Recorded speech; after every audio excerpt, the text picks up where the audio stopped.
Criminals misuse करेंगे। एक technique बताऊंगा, ऐसी 12 तरीके हैं, लेकिन मैं एक तरीके, अच्छा 12 तरीके से हैक हो सकता है। हाँ 12 सिंपल तरीके हैं। Okay sir. लेकिन ऐसा ना हो कि क्रिमिनल्स भी मिसयूज करने लगे।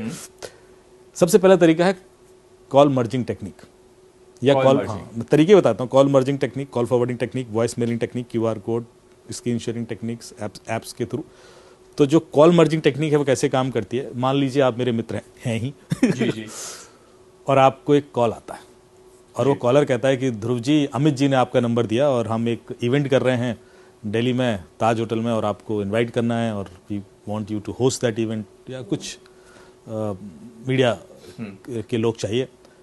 तो आप बातचीत शुरू कर देंगे, आपको लगेगा कि अमित का रेफरेंस दिया है, विश्वास है, क्रेडिबल नाम है। फिर वो कहेगा Dhruv ji I think Amit is also calling you, आप एक काम कीजिए वो कॉल मर्ज कर दीजिए, हम तीनों आपस में बात कर लेते हैं, क्योंकि हमने उनको भी इन्वाइट किया है। तो आपको एक और कॉल आ रहा होगा पैरेलली, आप कहेंगे यार ये अमित का नंबर तो नहीं है, नहीं वो उनका वीआईपी नंबर है, आप मर्ज कीजिए ना, बात करते हैं ना अभी तुरंत क्लोज करते हैं इसको। ओके थोड़ा सा अर्जेंसी दिखाया और आपको लगा क्या है, मर्ज कर दिया आपने। जैसे ही आप मर्ज करेंगे आपके अकाउंट से पैसे निकल जाएंगे, या आपका व्हाट्सएप हैक हो जाएगा, या आपका फेसबुक गूगल कुछ हैक हो जाएगा। क्यों हैक हुआ? आपने कोई ओटीपी दिया नहीं दिया, आपने कोई लिंक क्लिक किया नहीं, आपने कोई ऐप इंस्टॉल की नहीं, फिर आपके पैसे क्यों निकले, फिर आपका व्हाट्सएप क्यों हैक हो सकता है? सोचिए, यही टेक्निक है बस। कैसे? मैंने आपने 2 इनकमिंग कॉल मर्ज की, यही क्या?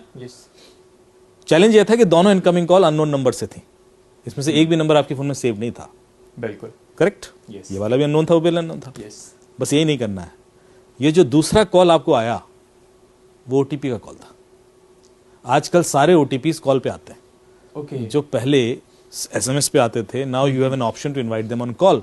व्हाट्सएप का ओटीपी कॉल पे भी मंगा सकते हो, बैंक का ओटीपी कॉल पे मंगा सकते हो, गूगल का ओटीपी कॉल पे मंगा सकते हो, फेसबुक का ओटीपी कॉल पे मंगा सकते हो। तो जब वो क्रिमिनल आपसे बात कर रहा है, जो पहला कॉल है वो तो क्रिमिनल का है, वेरी क्लियर। उसने कहा अमित जी का कॉल आ रहा है, अमित का इस कॉल से कोई लेना देना नहीं है। तो दूसरा कॉल वो बैंक का है, वो बैंक के ओटीपी का कॉल है। आपने कॉल मर्ज कर दिया, जैसे ही आप कॉल मर्ज करोगे तो क्रिमिनल को ओटीपी सुनाई दे जाएगा। By the time you realise कि यार ये अमित क्या बोल रहा है, तब तक तो वो रेडी है ना अप्लाई करने को, कोड अप्लाई करेगा और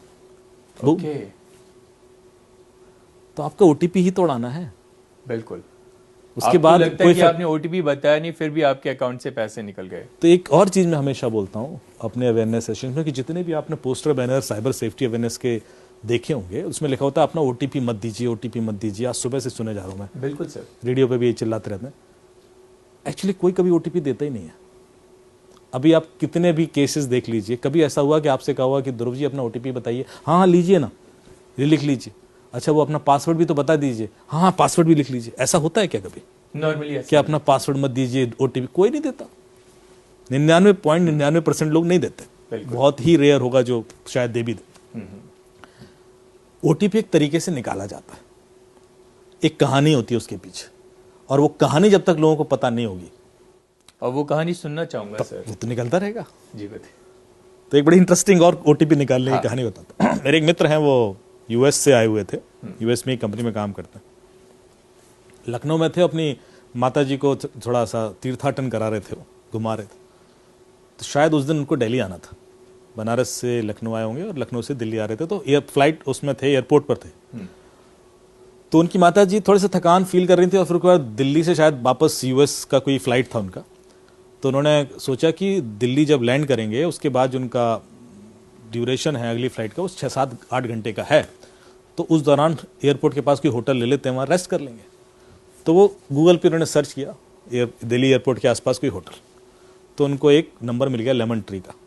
अच्छा।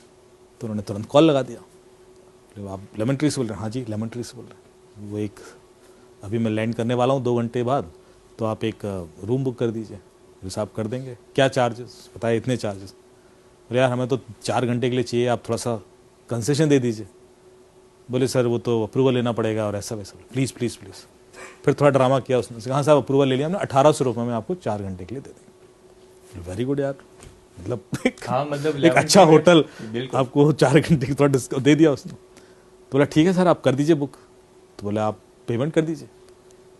तो बोले आप अपना कार्ड डिटेल दीजिए। कार्ड डिटेल में कैसे दे दूँ? बोले अरे मैं आपसे ओटीपी थोड़ी ना मांग रहा हूँ, मैं आपसे कार्ड डिटेल मांग रहा हूँ। ओटीपी मत बताना। हाँ पॉइंट है। उसने कार्ड डिटेल दे दिए, उसने कार्ड डिटेल भरे, उसने कहा सर वो 1600 रुपये का मैंने ओटीपी भेजा है, आप देख लीजिए ओटीपी आया होगा। तो उन्होंने देखा 1600 रुपये का ओटीपी आया था, उन्होंने कहा ये लीजिए। उसने ओटीपी डाला, 1600 रुपये चले गए। अब वो बंदा बोला ठीक है मुझे बुकिंग नंबर दे दीजिए। बोले सर वो पेमेंट रिफ्लेक्ट नहीं कर रहा है आप। ओके, कह रहा ऐसे कैसे हो सकता है, हमारे 1600 रुपए कट और दिए। हमारे अकाउंट से निकल गया, एसएमएस आ गया। बोले पता नहीं सर यहाँ रिफ्लेक्ट नहीं कर रहा है, हमारे अकाउंट में आया नहीं अभी तक।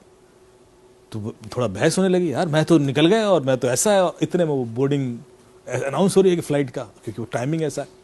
तो उनको लग रहा है यार क्लोज हो जाए मैटर तो पहुंचूं वहाँ पे तो क्लियरिटी हो जाए, वरना फिर वही ड्रामा।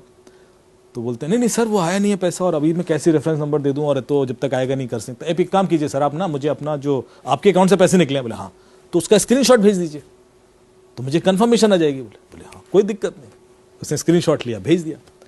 अब ये देखिए साइकोलॉजिकल गेम देखना, जो स्क्रीनशॉट भेजना आपके दिमाग में फीड करना था उसका पर्पस, कि आपको लगे कि स्क्रीनशॉट भेजने से कोई दिक्कत नहीं होती। तो आपने स्क्रीनशॉट लिया, भेज दिया, और वो उसने देखा।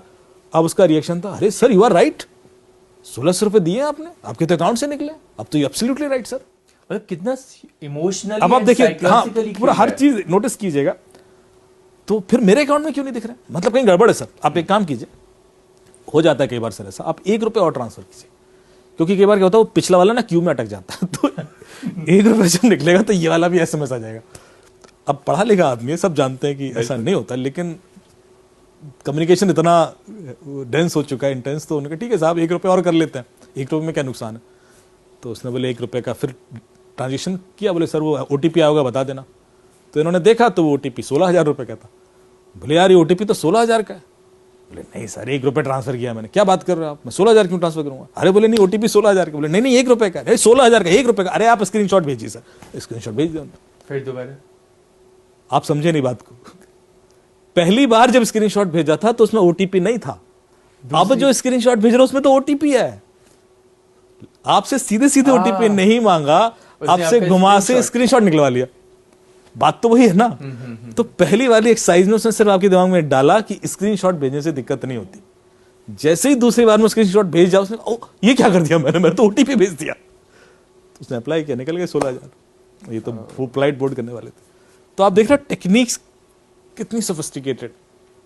हर ओटीपी के पीछे कहानी है, और ऐसी 12-13 कहानियां जो ओटीपी चुराने की ही है मेरे पास अलग अलग क्लाइंट से आती।